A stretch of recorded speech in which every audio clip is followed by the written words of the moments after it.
ক্ষুদ্র সঞ্চয় থেকে ব্যবসা শুরু করে থাকেন নারীরা। ধীরে ধীরে চেষ্টা ও সময়ের সাথে বড় হতে থাকে উদ্যোগ। একসময় সেসব উদ্যোক্তাদের মধ্যে অনেকেই অর্থের সংকটে ব্যর্থ হন লক্ষ্যে পৌঁছাতে।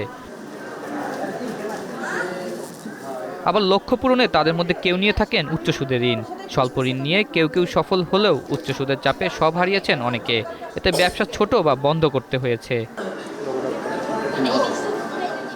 তাই এসব নারী উদ্যোক্তাদের জন্য বিশেষভাবে কাজ করছে দেশের পুঁজিবাজার ও সিকিউরিটিজ অ্যান্ড এক্সচেঞ্জ কমিশন।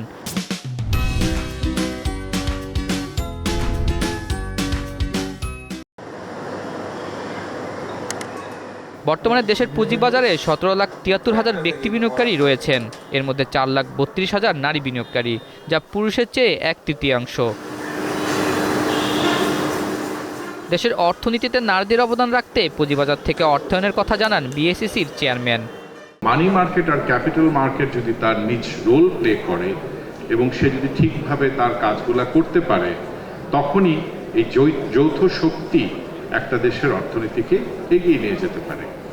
আমরা বারবার বলছি, সবাই বলছে, স্বল্প মধ্যমেয়াদী যেসব ব্যবসা সেগুলো মানি মার্কেটের ক্যারেক্টার অনুযায়ী সেখানেই হওয়া উচিত, এবং দীর্ঘমেয়াদী যেসব বিনিয়োগ বা যেসব ব্যবসার ফাইন্যান্স দরকার সেগুলা ক্যাপিটাল মার্কেট থেকেই হওয়া উচিত।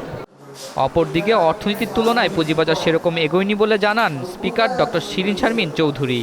এবং আমরা যখন পুঁজিবাজারে নারীর বিষয়টার কথা বলতে যাই, তখন অবশ্যই বলতে হবে যে পুঁজিবাজারটা একটা বিশেষায়িত ক্ষেত্র, এবং সেখানে আমাদের নারীর অংশগ্রহণ অন্যান্য ক্ষেত্রে অ্যাক্রস দ্য বোর্ড যতখানি অগ্রসর হয়েছে, এই ক্ষেত্রে এখনো আমরা সেই পর্যন্ত পৌঁছাতে পারিনি। উইমেন তারা সব একটা কারণ বলা হচ্ছে যে নারীদেরকে কম উৎসাহিত করা হয়। They are less encouraged than men to participate in stock market, এটাও একটা কারণ হিসেবে বলা হয়। আবার এক্ষেত্রে এটাও বলা হয় যে যদিও বা নারীরা পুঁজিবাজারে অংশগ্রহণ করেন, কিন্তু তারা কম বিনিয়োগ করেন। পুরুষের তুলনায় তাদের বিনিয়োগের পরিমাণ অনেক ক্ষেত্রেই কম। শেয়ার বাজারে বিনিয়োগকারীদের রয়েছে আস্থার সংকট। এ সংকট কাটিয়ে উঠলে ও নারীদের অভিজ্ঞতা বাড়ানো গেলে পুঁজিবাজারে আগ্রহ বাড়বে বলে আশা প্রকাশ করেন বিশ্লেষকরা।